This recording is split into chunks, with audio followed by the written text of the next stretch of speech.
So let's talk about letting go of attachments.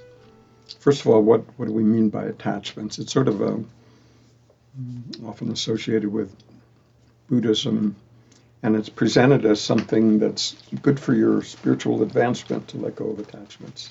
So what do we mean by attachments? It's basically anything that our identity has become fused with, to the extent that we believe that if it were somehow removed from our life, that we would be diminished, that we'd be harmed in some way, that something of immense value would be taken away from us.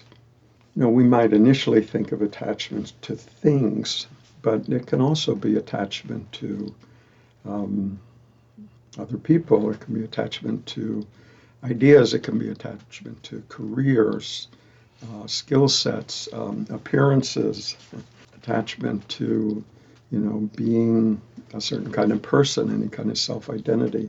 All of these ways that we identify ourselves as being me, being who I am. So anything that we believe defines our identity, we can become attached to it. And so needing to hold on to it, grasp it, keep it within our sphere of influence. So I've told this story before, and if you've heard it, forgive me, but it's a good story, and I'm going to tell it again anyway.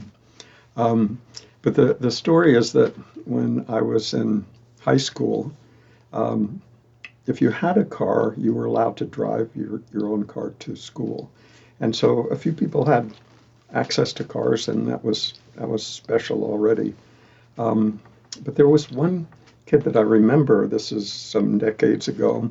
I didn't know him well, but he wasn't particularly popular or good looking or athletic or, didn't appear to be, top in his class. There was nothing outstanding about him at all. Just very ordinary, except for one thing. He owned a Corvette. And back in those days, Corvettes were like the hot car. This is way before BMWs and Mercedes. And, he was the only kid or teacher in school that had a Corvette and drove it to school every day. That was his identity. And that summer after graduating from high school, I worked at a gas station, and he would come in the afternoon, early afternoon, and buy $1 worth of gas. So that was a big thing back then. For $1 at 19.9 cents a gallon, you could get 5 gallons of gas and drive around all afternoon and be seen in your Corvette. And so it was like his identity and this car were one thing. Even at 18, when I knew nothing about Buddhist terminologies, or knew what attachments were, it still struck me as interesting that, just this association, this identity, that if the car was somehow taken away, who would he be? And so that's the sense of it. And so, if we're on a spiritual path, and we hear that letting go of our attachments is a good thing, and yet at the same time we feel that that's really who we are, is the things that we believe in, the things that we're associated with, the things that we're good at, things that we're not good at. All of those ways of identifying ourselves is what we take ourselves to be.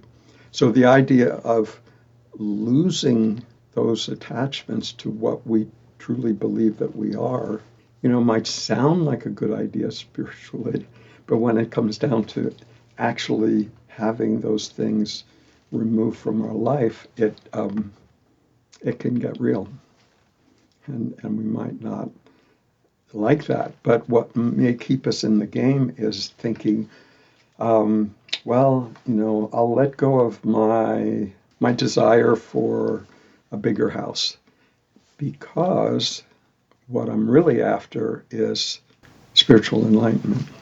So we're willing to give up attachment in one area of our life, especially if it increases our chances of benefiting in some even more exalted area of our life. We're willing to trade up. But we can see that that's also attachment, right? Also attachment to something that we believe is will somehow enhance this sense of who I am. Enlightenment, a definite feather in my cap. So there's some sense that, even, we can be attached to things that we already have, or we can be attached to some things that we imagine that we really need to have in order to be happy, something in the future, a promotion, a new relationship, a sense of respect that may not now be present, whatever the motivating object is. But we believe somehow that that sense of fulfillment, that, in other words, how I'll feel when I gain this into my world, this promotion, this success, this house, career advancement, this bank account, whatever it is, when I get that, then I will feel, just fill in the blank. I'll feel complete, I'll feel fulfilled, I'll feel content, I'll be happy. And so the assumption is that somehow that future projected thing or situation that I desire, that is where fulfillment and contentment and happiness lies, that it's sort of an attribute of that object of desire, right? It's not here, it's there. And all I have to do is get there, and then that's how I'll feel. That's the presumption. But the question we can ask is, that sense of fulfillment or contentment or peace, or however we frame it in our own mind, is it absent now? And the only thing that causes it to feel absent is the belief that it's not here now, but if XYZ happens, then that's when I'll feel content and at peace and happy, right? So we believe that is an attribute of this object that we can imagine, and we become attached. We set a goal. We direct our life with the belief that I may not be that happy now, but one day, when it all falls into place, then that's when I'll be happy. So you can see we've sort of denied it in the present moment in hope and anticipation that it'll somehow be made available through grace or hard work or some combination at some later date. That's the belief. So then the question is, how do you, if there's the sense of feeling attached to certain things in my life now, and if we can see that any effort to sort of forcibly eject those things from my life in order to gain spiritual advantage, it doesn't really work. I mean, it's just sort of trying to game the system, and it's just just being spiritually ambitious. So that's we can sort of see through that, but then we still have these things that we feel like we're attached to, relationships, situations, and it doesn't do any good to pretend that we don't enjoy something that we do. If we live in a house that we enjoy living in, we don't have to deny ourselves the pleasure of living in that house, right? That would also be, the only reason we do that is, again, for spiritual advantage, right? I really like living in this house, but I can't allow myself to feel really good about doing it because I'm trying to be spiritual. So even that doesn't work. So it's not about whether we enjoy something that is enjoyable. That's totally fine, part of life. Not about not enjoying a relationship, a career, a good fortune. None of that's a problem. The only thing that can become a problem is when we believe that our happiness depends on it. If we have a close relationship and, through disease or divorce or separation of some kind, that person is lost to us, of course it's painful. Of course it's painful. But we know deep down that things happen in life. Life's not certain. So the degree to which we grasp on and insist that it never change, that I only ever get what I want, that sense of grasping is in opposition to life. It's in opposition to the impermanence of life, the fact that life is always changing, and ultimately in opposition to the fact that one day all of this will be taken away. It's not about denying ourselves the enjoyment of it when it's happening, but it's just not adding that extra layer of grasping, insisting, holding on, to whose advantage? Mine, right? It's about what I believe I need to feel what? Feel okay about myself. Feel good. Feel comfortable. Feel secure. Feel in control. We can see all of these ways of protecting this sense of me as separate from the rest of life. So that's where the attachment part comes in. It's not about whether we enjoy something or not. So like I say, there's no benefit in trying to pretend that we don't enjoy something that we actually do. If and when that no longer is a part of our life, are we okay with that? Are we willing to let life win? Are we willing, or are we sort of begrudging it to unfold the way we don't really want it to unfold? There's a difference. So we can just sense in how much we are holding on to how we want things to be for the benefit of me, for the benefit of this particular individual, separate body, mind, apart and other than the rest of existence. So that's what we mean by attachment. And as long as we believe that that's what we are, in other words, I am what I have sort of accumulated for myself, people, wealth, things, ideas, philosophies, spiritual resumes, whatever, that's who I am. And as long as we believe that, then that needs to be defended, held on to. But it's only when we recognize that there is something far more fundamental that's actually living this life, namely just this sense of aware presence as being our true identity and being formless.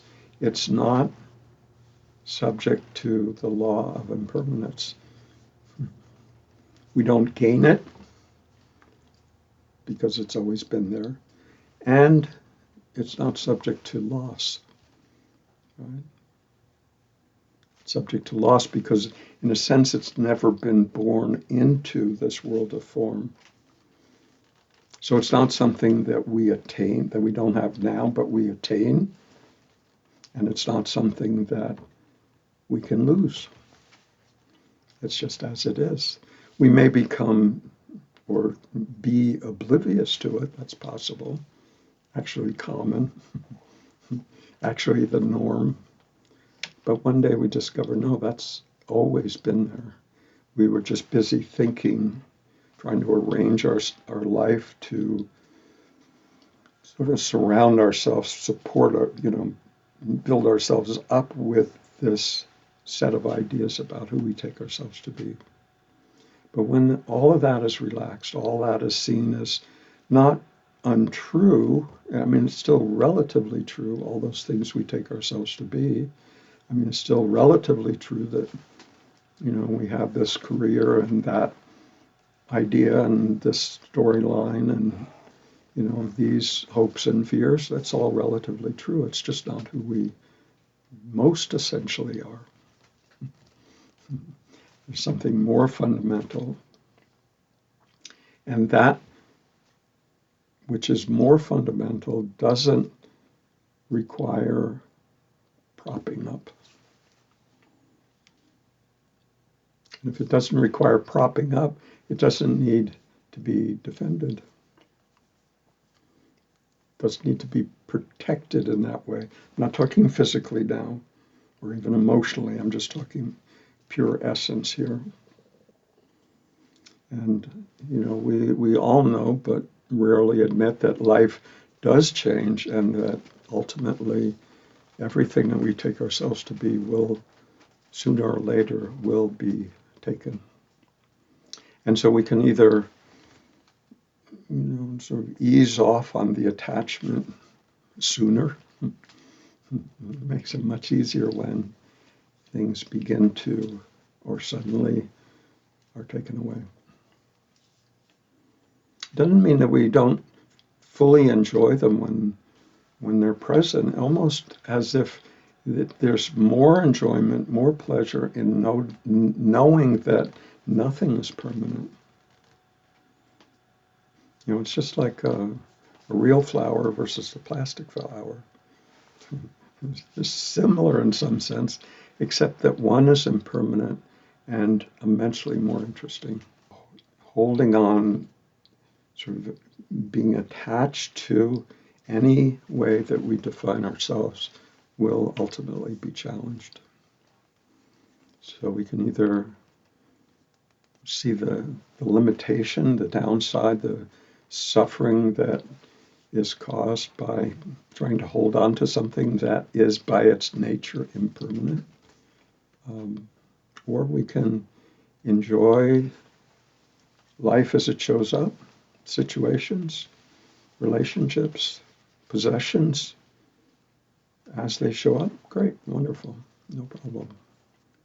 But without the insistence that they be that way forever.